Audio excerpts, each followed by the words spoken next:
तिलावत का। तो हम खुदावंद के ज़िंदा पाक कलाम से दो हवाले पढ़ेंगे। पहला यशायाह के साथ, दूसरा तीमुथियुस 2 बाब उसकी 13 आयत, और दूसरा पढ़ेंगे हम मिसिस रोनी वैन ग्रेस के साथ, गिनती 23 बाब उसकी 19 आयत। पहला वाला यशायाह के साथ दूसरा तीमुथियुस 2 बाब 13 आयत।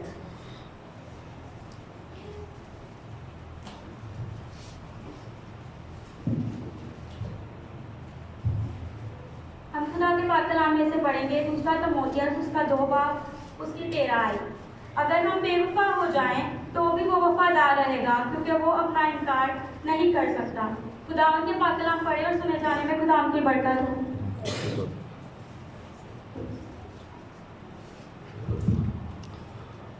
दूसरे हवाले के लिए मैं दावत दूंगा वैन ग्रेस से कि वो आए और खुदावंद के पाक कलाम में से पढ़ें।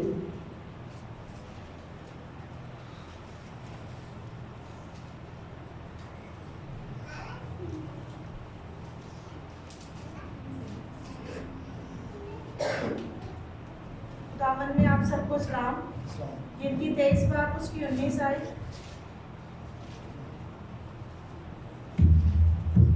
खुदा इंसान नहीं कि झूठ बोले, और ना वो आदमजात है कि अपना इरादा बदले। या जो कुछ उसने कहा उसे ना करे, या जो फरमाया उसे पूरा ना करे। खुदावंद के कलाम पढ़े और सुने जाने पर बरकत हो।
आपके सलाही इंतजाम के लिए जो आपने बेटे में से होकर बड़े इंसान के लिए किया। आदम के गुनाह की वजह से इंसान इब्लीस के सीढ़ी में चला गया, जानवरों के खून के नीचे आ गया, शरीयत की लानत के नीचे आ गया। कोई था नहीं जो इंसान को इस गुनाह से निकालता, क्योंकि सब ने गुनाह किया और खुदा के जलाल से महफूज। लेकिन जब वह पूरा हुआ तो खुदा यीशु ने आसमान का जलाल छोड़ा, कवानी मरियम से जन्म लिया, उसने पैंतुस पलातूस के तहत दुख उठाया, मौत कब्र शैतान पर फतह पाई, बाप के कहने आ जा बैठा। हमारी शिफायत के लिए सरबलंद है, आप दिल से याद करो और दुआ के खुदा के कलाम के लिए सुनने के लिए तैयार करें, दिलों की जमीन को नर्म करें, ध्यान ख्याल दुनिया उसके कामों पर चढ़ जाए, रूह कुछ को आज़ादी मिले।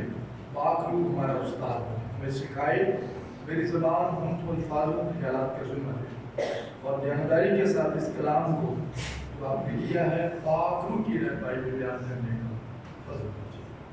खुदा यीशु मसीह के नाम से।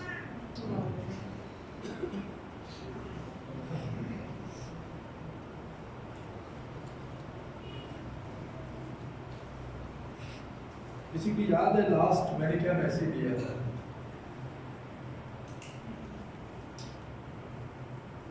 किसी को याद है? क्या पैगाम दिया?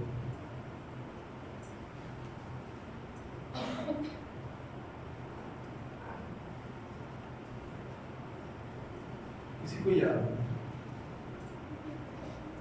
क्या पैगाम जो मैंने दिया पिछली दफा जो निशान में दिया था मगरदारी में, क्या मैसेज था? जब हम खाते हैं खाना तो उसके बाद उसको क्या करना चाहिए? उसको हजम करना चाहिए। जब कलाम सुनाया जाए अगर उसको हजम ना किया जाए तो वो यही हाल होता है। आज हम बात करने लगे हैं खुदा की वफादारी पर कि खुदा इंसान के साथ किस तरह वफादार रहता है।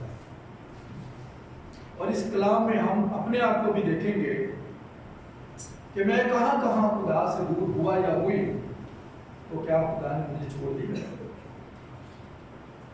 तो हमें अपनी जिंदगी में खुदा की वफादारी नजर आए कि हमने खुदा के साथ अब तक जब तक उसे कबूल किया कितनी दफा उससे दूर हुए, क्या उसने हमें छोड़ दिया? तो आपको नजर आएगा कि मैं बेवफा हो गया लेकिन खुदा वफादार। आइए तीमुथियुस दूसरा उसका 2 बाब और उसकी 13वीं आयत में लिखा है अगर हम बेवफा हो जाएं तो वो वफादार ही रहे। और गिनती 23 बाब में से जो वाला पढ़ा गया, खुदा इंसान नहीं कि वो झूठ बोले, ना वो आदमजात है कि अपना इरादा बदले, बल्कि खुदा जो कहता है उसे करना। तो आज हम खुदा की वफादारी पर बात करने लगे हैं कि खुदा इंसान के साथ कितना वफादार। पैदाइश की किताब उसका 12 बाब एक करैक्टर पर हम बात करने लगे हैं। 12 बाब और उसकी आयत 4। इब्राहिम 75 साल का था जब खुदा ने उसे कलाम किया। आयत पहली में खुदा ने इब्राहिम से कहा कि तू अपने वतन और अपने नातेदारों के बीच से और अपने बाप के घर से निकलकर उस मुल्क में जा जो मैं तुझे दिखाऊंगा। अब सवाल ये पैदा होता है कि जहां इब्राहिम था खुदा ने उसको वो जगह छोड़ने को क्यों कहा? क्यों खुदा ने कहा कि अपने वतन को अपने नातेदारों के बीच से और अपने बाप के घर से निकलकर उस मुल्क में जा जो मैं तुझे दिखाऊंगा? क्यों? क्या यहां खुदा इब्राहिम को बरकत नहीं दे सकते थे? जबकि अगर आप इसको देखें तो ये इलाका बहुत बड़ा शहर था और ये एक आबाद शहर था। ये इलाका बंजर नहीं था बल्कि ये इलाका जो है बहुत बड़ा था और ये आबाद भी था। मगर फिर भी खुदा ने इब्राहिम को कहा कि इस वतन को छोड़ो। अब इसकी वजह क्या थी? यीशु की किताब उसका 24 बाब और अगर इसकी हम आयत 2 और 3 में जाएं तो ये बुत परस्ती की जगह थी। इब्राहिम और उसका बाप ये बुत परस्ती किया करते थे। ये यीशु यहां बताता है कि तुम्हारे अब्बा यानी इब्राहिम और उसका बाप यहां बुत परस्ती किया करते। ये असल में जो इलाका था ये बुत परस्ती का घर था। यहां पर जो लोग थे वो बुत परस्ती करते थे। और याद रखें कि खुदा कभी बुत परस्ती के साथ बरकत नहीं देता। खुदा उस जगह पर कभी बरकत नहीं देता जहां बुत परस्ती की जा रही। और खुदा ने इब्राहिम को यहां से क्या किया, जाने को दिया। ये इसका रीजन था, क्योंकि ये बुत परस्त थे और इस जगह पर बुत परस्ती की जाती है।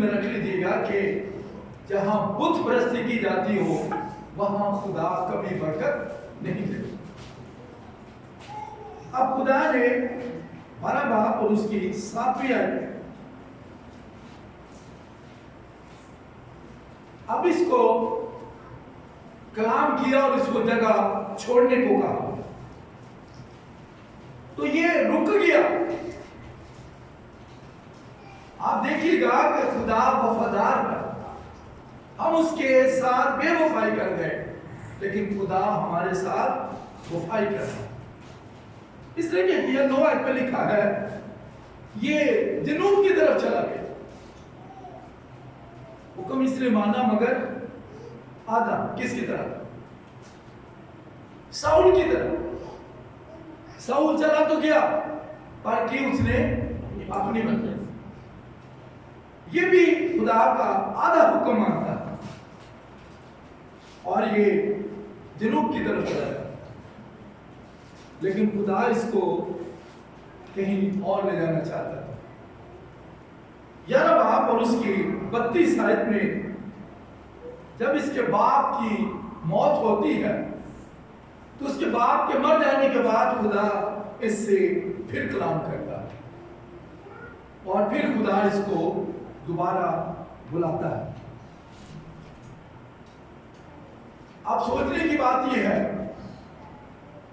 कि खुदा ने इब्राहिम को यहां छोड़ क्यों नहीं दिया कि तूने तो मेरी बात ही नहीं मानी, जो मैंने तुझे करने को कहा वो तो तूने किया नहीं।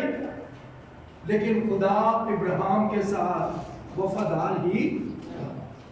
कई बार हमारी नाफरमानी की वजह से खुदा के मंसूबे लेट हो जाते हैं। खुदा जितनी जल्दी हमें बरकत देना चाहता है वो बरकत हमारी नाफरमानी की वजह से आगे बढ़ती चली जाती है। ये कभी हमें अपनी जिंदगी पर इन बातों पर गौर करने की जरूरत है कि हमारी नाफरमानी जो है वो खुदा के मंसूबों में हाइल होनी चाहिए। अगर हम नाफरमानी करेंगे तो खुदा का मंसूबा आगे चला जाएगा। पैदाइश 12 बाप और उसकी 4 आयत में, पैदाइश 12 और उसकी 4 आयत में इब्राहिम खुदा के साथ कहने के मुताबिक चल पड़ा, मगर साथ को ले गया, लूत को ले गया। क्यों लेकर गया? कभी आपने इस पर गौर किया कि ये लूत को क्यों साथ लेकर गया? जरा गौर करें। 4 में लिखा, सो इब्राहिम खुदा के कहने के मुताबिक चल पड़ा, लूत उसके साथ गया। इसने लूत को अपने साथ क्यों रखा? हमारा तो कोई बच्चा ही नहीं है, तो चलो यही हमारा बच्चा हो। कई दफा हम खुदा के मंसूबों में रुकावटें डालते हैं, अपनी सोच को लेकर आगे बढ़ना चाहते हैं, और लूत को ये साथ ले गए इस सोच के साथ कि हमारे तो कोई औलाद नहीं है, तो यही हमारा बच्चा कहलाएगा। लेकिन क्या खुदा ने इब्राहिम के साथ काम किया? जब तक लूत इब्राहिम के साथ रहा, खुदा ने उसके साथ बात नहीं की। हमें अपनी सोच को वसी करने की जरूरत है। पैदाइश की किताब उसका 15 बाब और उसकी आयत 3। पहले इसने लूत के लिए सोचा कि हमारा तो कोई बच्चा नहीं है, तो चलो यही हमारा बच्चा कहलाएगा। फिर उसके बाद 15 बाब और उसकी 3 आयत में इसकी सोच में क्या आया कि हमारा नौकर ही हमारा बच्चा कहलाएगा।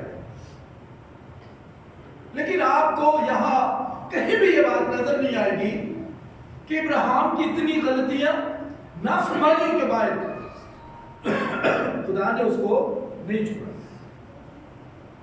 और उसने क्या कहा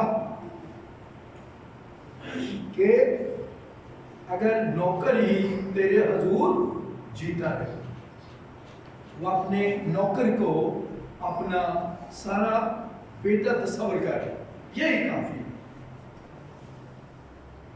और फिर पैदाइश 15 बाब और उसकी दूसरी आयत, पैदाइश 15 और उसकी आयत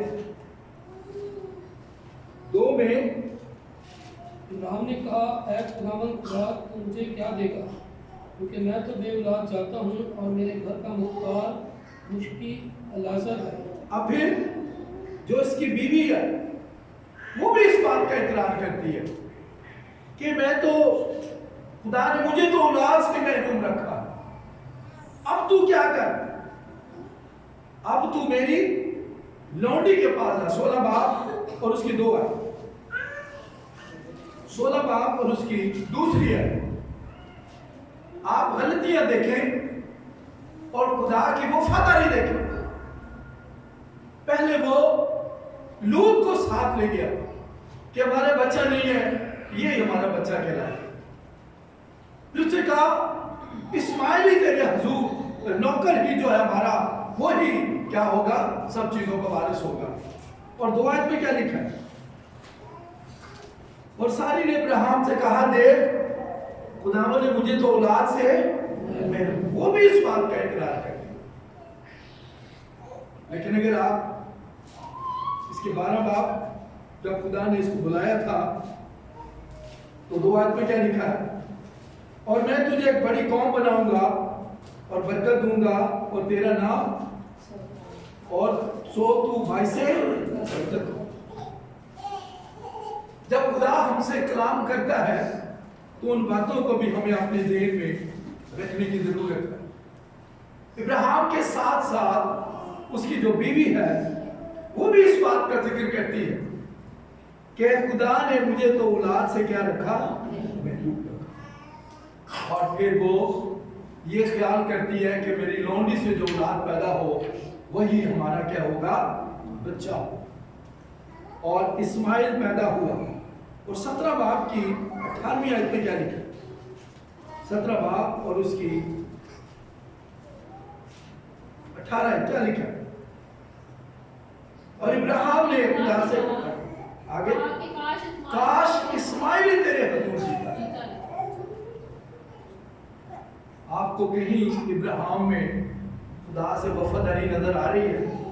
बोले नहीं। खुदा ने इसको बुलाया बुत परस्ती से, उस मुल्क में जा जो मैं तुझे दिखाऊंगा और मैं तुझे बरकत पर बरकत दूंगा। गलत जगह पे चला गया। फिर लूत को बच्चा तस्वर करने लग पड़ा। फिर नौकर को कहने लगा कि यही तेरे हजूर जीता रहे। और फिर इस्माइल के लिए कि यही तेरे हजूर जीता रहे। क्या खुदा इन सारी बातों में खुश था? नहीं। असल में हमारी नाफरमानी जो है वो खुदा के मंसूबों में बरकत में रुकावट डालती है। फिर हम कभी कभी सोचते हैं इतने साल हो गए हमें खुदा के साथ, बरकत नहीं मिली। मेरे साथ का फला बंदा इतनी बरकत पा गया, वो बंदा इतना आगे निकल गया, मैं आज तक पहुंच गया। लेकिन हमने कभी इन बातों पर गौर नहीं किया कि हमारी नाफरमानियों की वजह से खुदा के मंसूबे जो हमारे लिए होते हैं उनमें रुकावट डालते हैं और वो मंसूबे आगे चले जाते हैं। अब इब्राहिम का खुदा का जो मंसूबा इसके लिए था वो आगे चलता जाता है। पैदाइश 12 बाब और उसकी 4 आयत में जब ये गए थे तो इब्राहिम की उम्र कितनी थी? 75 साल और सारा 65 साल की थी। अब ये जब चला गया गलतियों का खत उसका 4 बाब और उसकी 25 आयत में लिखा है, वादा खुदा का किससे था? इसहाक से। खुदा का वादा इसहाक के साथ है, लेकिन इब्राहिम जो है वो खुदा के वादे में किस किस को लाया? पहले किसको लाया? लूत को, फिर नौकर को, फिर इस्माइल को लिया। लेकिन पौलुस गलतियों के खत में लिखते हैं कि वादे का फर्जंद जो है वो ये नहीं थे। वादे का फर्जंद कौन था? इसहाक। पैदाइश 12 बाब और उसकी 10 आयत। इब्राहिम ने खुदा की तरफ देखना बंद कर दिया और मिस्र में चले गए। हमारी जिंदगी में उस वक्त रुकावटें और परेशानियां और दुख आते हैं जब हम खुदा की तरफ देखना बंद कर देते हैं। जब हमारी आंखें खुदा की तरफ से हट जाती हैं तो फिर हम गलत फैसले करते हैं। इब्राहिम कहां चला गया? जरा पढ़े साइड को। 12 बाब की 10 आयत में क्या लिखा? और उस मुल्क में काल पड़ा और इब्राहिम मिस्र को वो मिस्र को चला गया। मिस्र में क्यों गया? मिस्र में क्या सोच कर गया कि वहां पर सब कुछ है? वो मिस्र में चला गया इसलिए कि उसने खुदा की तरफ देखना बंद कर दिया था। पौलुस कहता है, बस ईमान के बानी और कामल करने वाले यीशु मसीह को रखते हैं। कभी बेदिल मायूस ना भी नहीं होना चाहिए। कई दफा आपके हालात खराब हुए होंगे, कई दफा आपको माली तौर से, खानदानी तौर से, बीमारी की तरफ से मुश्किलात परेशानियों का सामना करना पड़ा होगा, लेकिन उसमें खुदा का कलाम कहता है अगर तू मुसीबत के दिन बेदिल हो जाए तो तेरी ताकत बहुत कम होगी। मुसीबत में मायूस नहीं होना चाहिए। कभी अपनी आंखों को खुदा की तरफ से ना हटाए। जहां आप ये गलती करेंगे वहां आप गलतियों पे गलती करते चले जाएंगे। आइए जरा गौर करें, इसने क्या किया? इसने गलती में अपने आप को कमजोर शोहर साबित किया। पढ़े जरा पैदाइश 12 बाब और उसकी 11। ये कमजोर शोहर साबित होता है जी। और ऐसा हुआ कि जब वो मिस्र में दाखिल होने को था तो उसने अपनी बीवी सारी से कहा कि देख, मैं जानता हूँ कि तू देखने में खूबसूरत औरत है। होगा कि मिस्री तुझे देख कर कहेंगे कि ये इसकी बीवी है, सो वो मुझे तो मार डालेंगे मगर तुझे जिंदा रख लेंगे। क्या ये एक जोरावर शोहर साबित हुआ? नहीं। कई दफा हम औरतों की तरफ से कमजोर शोहर साबित हो जाते हैं जब हम उसकी तरफ से ध्यान हटा लेते हैं, जब उसकी जरूरियात की तरफ से अपनी को जो कहीं और लगा देते। इसलिए क्या किया? ये यहां पर बहुत ही कमजोर शोहर साबित हो गया। डर गया। किस बात से? कि तू देखने में बहुत खूबसूरत है और मिस्र तुझे देखेंगे। अगर उनको ये पता लग गया कि ये मेरी बीवी है तो तुझे तो रख लेंगे, तो मुझे क्या करेंगे? ये कमजोर शोहर की निशानी है कि वो कई बार अपनी बीवी को दूसरों पे रहमो करम में छोड़ देता है। हमें ऐसी गलतियां नहीं करनी चाहिए।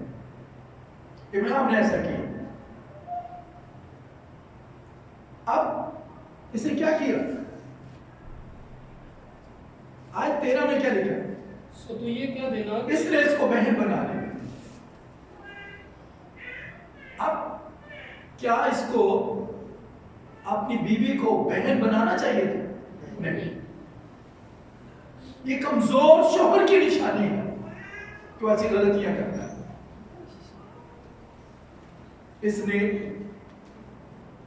उसको अपनी बहन बना और कहने लगा तेरे सबब से मेरी खैर। ये बेवकूफियां है जो अक्सर शौहर कर जाते हैं।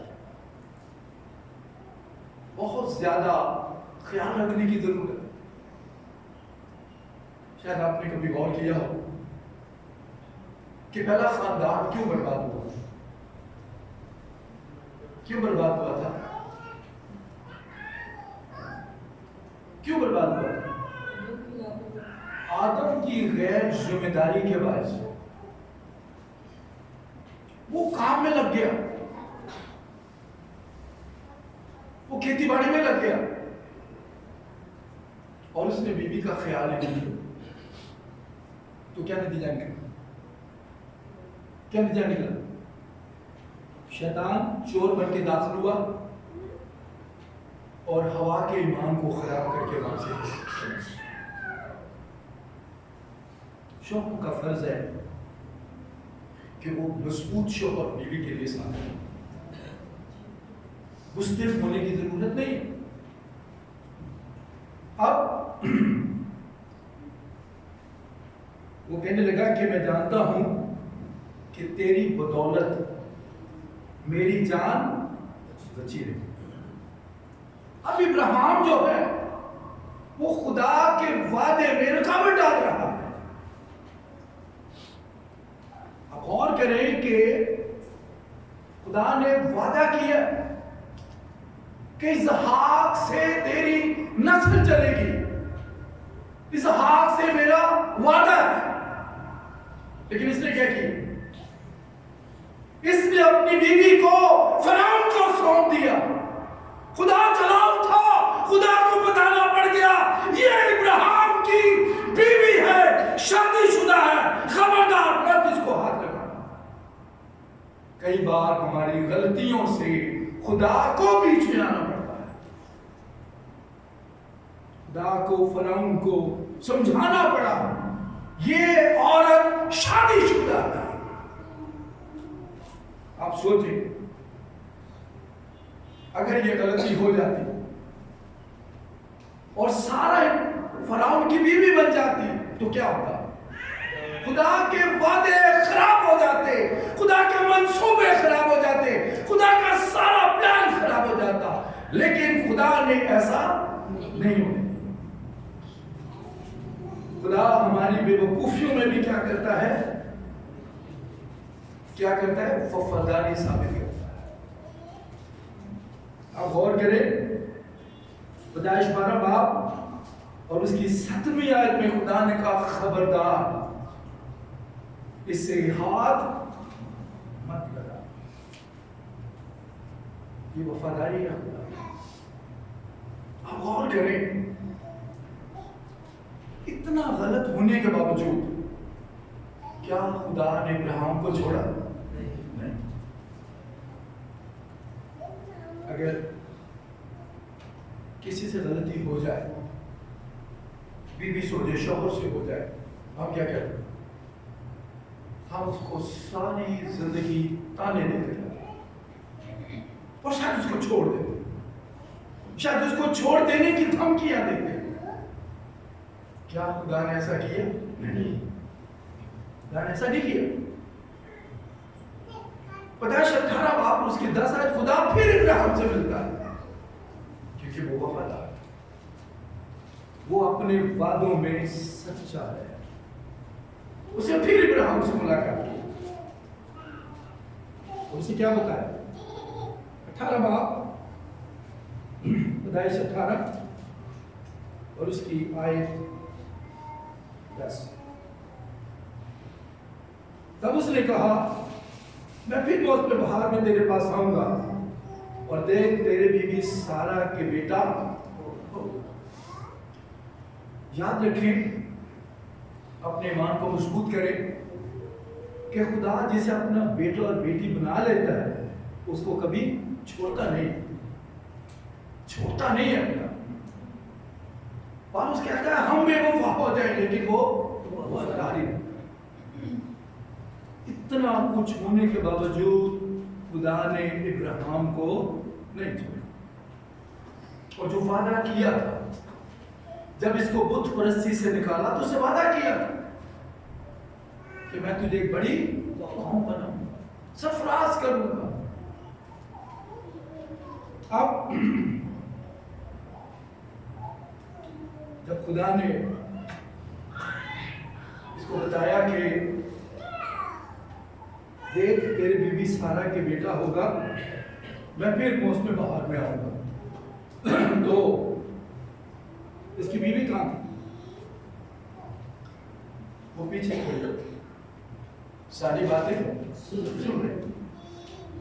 भारत में क्या लिखा? तब सारा ने अपने दिल में हंस कर कहा, क्या इस कदर उम्र सीधा होने पर भी मेरे लिए शादीवानी हो सकती है, हालांकि मेरा खामद भी ज़हीर। हम ईमानदार होने के दावे तो बहुत करते हैं और ईमान की तलकीन भी लोगों को बहुत करते हैं, मिसालें भी बड़ी देते हैं, लेकिन जब हमारा अपना वक्त आता है तो हम क्या होते हैं? मायूस हो जाते हैं। दूरी से मुसीबत को आते देख के उसके सामने लेट जाते हैं, हिम्मत हार जाते हैं। खुदा ने इनसे वादा किया कि ये तेरा वारिस नहीं होगा, तेरा वारिस वो होगा जो तेरे शुल्ब से बना। ये इनमें से कोई तेरा वारिस नहीं, ना लूत होगा, ना तेरा नौकर होगा, ना इस्माइल होगा। खुदा वफादार खुदा, खुदा की वफादारी कभी अपने अंदर भी देखा करे कि मैं उसके साथ कितना किस तरह चल रहा हूं। क्या उसने मुझे कभी छोड़ा है? नहीं। उसे प्यार करे वो जिस लायक, उसकी इज्जत करे वो जिस लायक। पैदाइश 18 बाब और उसकी 14 आयत में खुदा को सारा को समझाना पड़ा। क्या खुदावंद के नजदीक कोई बात मुश्किल है? ये याद रखें शायद, कई दफा हमें जब कुछ पैसा चाहिए होता है किसी भी बात के लिए, या बच्चों की तरफ से कोई परेशानी हो या रोजगार ना हो, उस वक्त ही शायद को याद रखा करें कि खुदा कहता है क्या मेरे नजदीक कोई बात मुश्किल है? वो नामुमकिन को मुमकिन करता है। हमारा ईमान क्या होना चाहिए? मजबूत होना चाहिए। अगर आपका ईमान मजबूत है तो खुदा आपके लिए मुआवजा है। खुदा ने इसको समझाया, मौसम बहार में मुहिम वक्त पर मैं तेरे पास फिर आऊंगा और सारा के बेटा। फिर खुदा को बताना। अब जब ये लड़का पैदा हुआ, 21 बाब और उसकी आयत 3, और इब्राहिम ने अपने बेटे का नाम जो उससे सारा के पैदा हुआ क्या रखा? इसहाक। क्यों रखा? कोई और नाम क्यों नहीं रखा? इब्राहिम ने अपने बेटे का नाम क्या रखा? क्यों? क्योंकि सारा हंसी थी और इसहाक का मतलब ही हंसी। खुदा ने कहा इसको देख के हंसती रह तू सारी। उसका नाम खुदा ने इसहाक रखा। इसहाक का मतलब है हंसी। तू हंसी है और अब इसको देखकर हंसते रहना कि क्या मेरे नजदीक कोई बात मुश्किल है। जब तक हम खुदा के साथ वफादार नहीं होते, खुदा उस वक्त तक हमें नहीं छोड़ता, वो हमारे साथ रहता है, हमें सही ट्रैक पर लाता है ताकि हम उसके वफादार। पैदाइश 22 बाब और उसकी पहली आयत। फिर खुदा इब्राहिम से कलाम होते हैं। इन बातों के बाद यूं हुआ कि खुदा ने इब्राहिम को आजमाया और उसे क्या, इब्राहिम उसने कहा मैं। अब यहां आपको नजर आएगा कि खुदा ने इब्राहिम को क्या बना दिया, फरमाबरदार, अपना वफादार बना दिया। पैदाइश 22 बाब और उसकी 6 आयत। अब इब्राहिम बिल्कुल तब्दील हो चुका है। अब इब्राहिम वो नहीं है कि वो कमजोर शोहर नजर आए या वो गलत जगह पे चला जाए या वो लूत को बच्चा समझे या नौकर भी उम्मीद रखे या इस्माइल की तरफ। अब इब्राहिम तब्दील हो चुका है। खुदा ने उसको इस लायक कर दिया है कि वो उसका क्या बन जाए, वफादार। कभी कभी अपनी जिंदगी में खुदा की वफादारियों पर भी गौर किया है। उसने मेरे साथ कितनी वफा की है और मैं उसका कितना बेवफा हूं। तो आप आगे बढ़ना शुरू हो जाएंगे। हम असल में हमेशा अपनी नेगेटिव बातों पे गौर करते हैं, हम कभी पॉजिटिव बातों की तरफ नहीं देखते। उसने मेरे लिए क्या किया है, तो आपको नजर आएगा कि खुदा वफादार है। पैदाइश 22 बाब और उसकी फिर उसने कहा कि तू अपना हाथ लड़के पर ना चला और ना उससे कुछ कर, क्योंकि मैं अब लिखा है, अब जान गया कि तू क्या करता है, खुदा से डरता है। गौर करें, अब खुदा को इब्राहिम को समझाना पड़ा कि तू वाकई मुझे बहुत प्यार करता है, क्योंकि अब तो फरमाबरदारी की उसने क्या कर दी, सो हमारा खुदा जो है वो हमसे बेवफाई नहीं करता, वो वफादार खुदा है। हम बेवफा हो जाए और वो वफादार दुआ। आइए कुछ देर गौर करें, इस कलाम पर गौर करें। अपनी जिंदगी पर देखें, जब से आपने मसीह को कबूल किया है, कितनी बार आप उससे दूर हुए, कितनी बार आपने खुदा को रद्द किया। क्या आपने उसको छोड़ा? उसने छोड़ा आपको? वो आपका वफादार ही रहा, उसने आपको नहीं छोड़ा। वो आपको वहां लाकर खड़ा करता है जहां वो आपको देखना चाहता है। इब्राहिम ने बहुत सी गलतियां की, लेकिन खुदा ने उसको छोड़ने दी, बल्कि जब तक उसके लायक नहीं बन गया खुदा उसके साथ। इसलिए जीजो, कभी कभी खुदा की वफादारी पे भी गौर किया करें। आपको कितना प्यार करता है, वो आपका कितना ख्याल रखता है, वो आपके शौहर का कितना ख्याल रखता है, बीवी का कितना ख्याल रखता है, आपके बच्चों का कितना ख्याल रखता है, वो आपके रोजगार का कितना ख्याल रखता है, वो आपकी सेहत का कितना ख्याल रखता है, आपकी आमदोरफ्त में कितना आपका ख्याल रखता है। आपको नजर आएगा कि खुदा वफादार। इसलिए खुदा की वफादारी पर कभी शक न करें। वो इंसान नहीं है कि झूठ बोले, ना वो आदम साथ, बल्कि खुदा जो कहता है उसे कहता है। खुदा ने जो वादा अब्राहम से किया था, जब तक उसे पूरा नहीं कर लिया उसे नहीं छोड़ा। वो आपसे भी किए वादों से कभी नहीं मिलेगा जब तक आपको उन वादों में लेकर दुआ करें अपने लिए। खुदा मेरी ईमान को बढ़ा, मुझे अपनी वफादारियों पर भी गौर करने का फजल दे कि मैं गौर कर सकूं कि तू कितना वफादार है। मैंने कितनी बार तुझसे बेवफाई की, लेकिन तूने मुझे कहीं भी नहीं छोड़ा।